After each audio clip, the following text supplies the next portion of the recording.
Peace be with you, everyone. Welcome to the channel. My name is Trevor. Very grateful to have you here. In today's video, I've got a recap of my weekly fragrance rotation, ending off the second week of August, near about. I think the 18th was Sunday, so we were running in from the 12th through the 18th. A little bit late getting this one in. It's been a very hectic week here on the home front. Very difficult to find any time to shoot a video. My son's been getting up at like 2:30 a.m. and just that's been when the day's been starting, and they've been running rampant until about 10:30. So finally found a little bit of time today. My son's sleeping through the night. It's a little bit after 4 a.m. right now, and I really wanted to pencil in a video and get the ball rolling again and getting some content going. So without further ado, I've got my fragrance today for Monday, the 12th of August. This is Tom Ford's Costa Azzurra Parfum. One of my favorites to be wearing in the tail end of the summertime. It still has that really nice Acqua di Gio style DNA to it. It's got this mineralic coastline quality, but there's a heavy cypress note in here, and that cypress does a really good job of both being mentholic and cooling, while also very dense and masculine and woody. So that woody quality really plays well into the drying atmosphere here towards the end of the summertime as we're moving into the August season. I think this gold bottle, even though the scent profile doesn't really have a gold tonality to it, it's more green-blue, the gold bottle I think matches the atmosphere of the August season here where I'm at as the grass begins to start to yellow. And then for Tuesday, vetiver has also been a note that's been calling to me a lot here as we're trailing out the end of the summer. Things are starting to dry out a bit. That grassy quality, dry feeling that vetiver gives off is another thing that really I'm craving at this time of the year in terms of scent profile. So Bal de Freak was one that I wore, of course, for Tuesday. One of my favorite summer fragrances of all time. This is a beautiful kind of tropical clean linen feeling. There's this, I think it's like an African marigold flower in here, and then that really nice kind of grassy vetiver going on underneath of it all. It has a very much of a kind of pinkish yellow sunset hue to it with this clean linen vibe going on.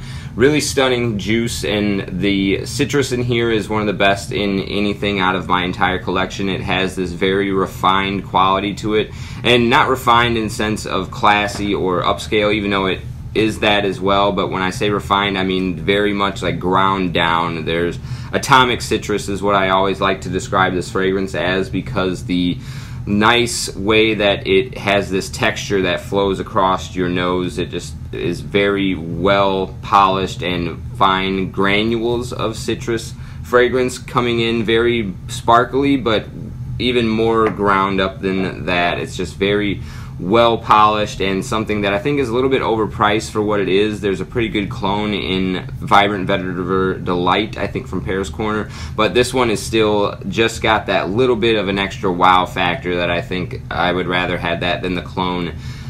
Next, for Wednesday. Wednesday is the night where I have my evening shift. Monday and Tuesday I work all day. Wednesday I go in at night. So I wanted to wear something a little bit heavier, and this was one that I haven't worn since early summer or late spring, I want to say.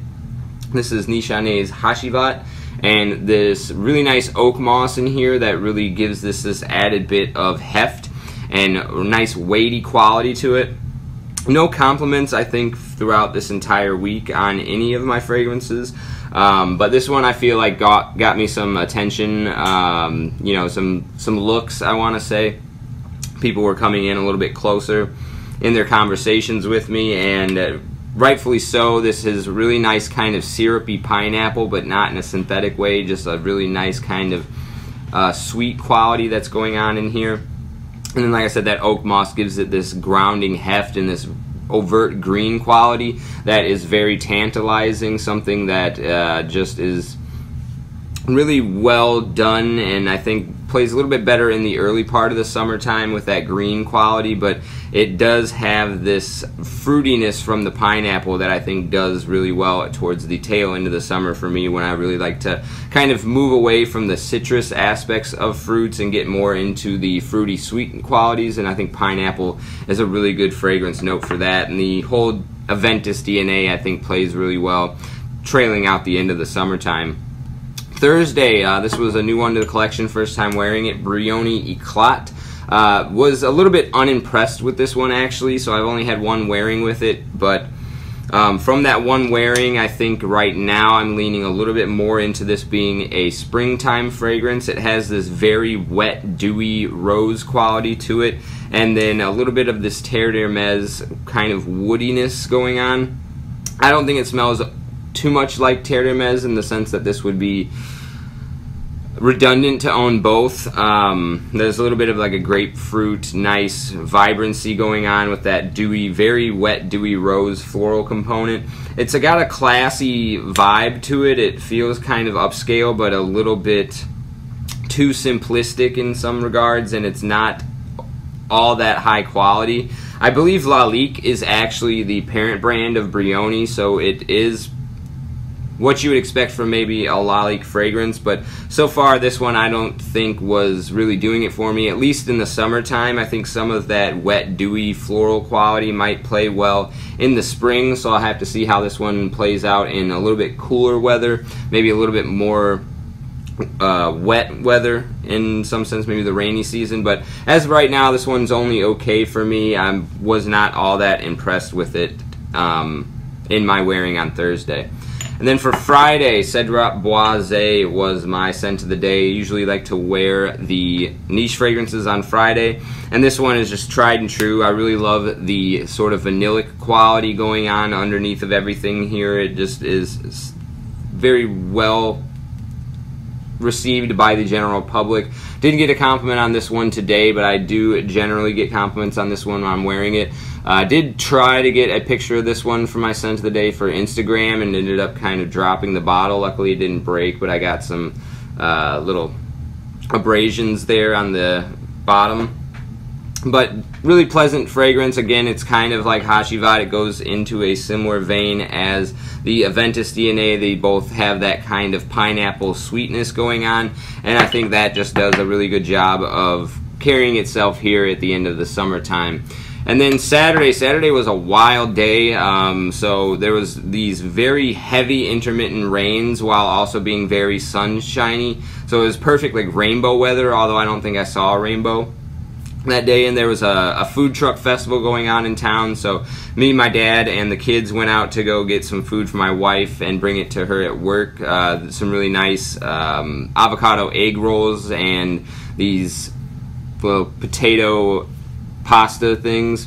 So we were out at the food cart getting that, and then the rains came in and we just got absolutely drenched in one of the passing clouds, and then it burst out into bright sunshine again after that. So very humid kind of day, and it was building up into this wild dragonfly swarm that hit my town, and there was just like dragonflies all over the place like just after the rains had cleared. It was like really wild kind of Saturday, but this was my companion for that tumultuous time. This was Tom Ford's Grey Vetiver. Definitely was a perfect one to be wearing in that kind of intermittent raining quality. This plays very well in the rain. It does have that gray tonality to it that matches perfectly with sort of wetness in the air, but also this really bright, sparkly grapefruit and that really mature vetiver going on that plays well into the bright, sunny time season. Also, perfect transitional fragrance for, I think, spring into summer as well as summer into the autumn because of the dryness as well as the sparkly, juicy qualities going on. Tried and true classic for a reason, Tom Ford's Grey Vetiver. This one did get washed off a little bit in the rains. I forgot what I reapplied when I got home, but I didn't wear that as my scent of the evening. Just kind of rocked it from about the time I got up till about 4 p.m. And then for Sunday, I was just wanting to enjoy something for myself and decided to go with Burlington 1819. Didn't really leave the house on Sunday. We did a lot of running around on Friday and Saturday, so I just wanted to kind of hang out with the kids. And we just got done putting a swing set together for my daughter, so we had that in the backyard. Me and her were kind of playing on the swing set, going down the slide, playing with chalk, things like that. And this was just my welcome companion for that afternoon. Just a really nice, almost Tigar style DNA, which is powdery woods, ambery tones, and a grapefruit. But this one adds a whole added layer of dimension. There's this whole extra mint mojito, rum, and bright mint going on in here, in addition to that ambery powdery woods, and just a really classy fragrance. I love the smell of this. It just has this really nice mouth-watering kind of tart quality to it as well that you don't really get from anything else in the Tigar DNA. And although this does have a cumin note in here, and that is somewhat known as the BO fragrance note in the community, I want to say, so you really have to not be averse to cumin to enjoy that fragrance. So definitely sample it if you think it's something that has caught your attention, because I can see it being very polarizing for many people. But I absolutely love it. I think it's a very mature, classy, well done, and elegant fragrance, and was really glad to wear that one on Sunday. So that was my weekly rotation. Really glad to kind of get back into the saddle here. Hopefully we'll have a few more full review videos coming up. I've been taking some notes on some of the stuff I've been wearing this week, and let me know what your rotation was in the comment section down below. And as always, I appreciate you sticking with me to the end of the video. I'll see you in the next one. Take care.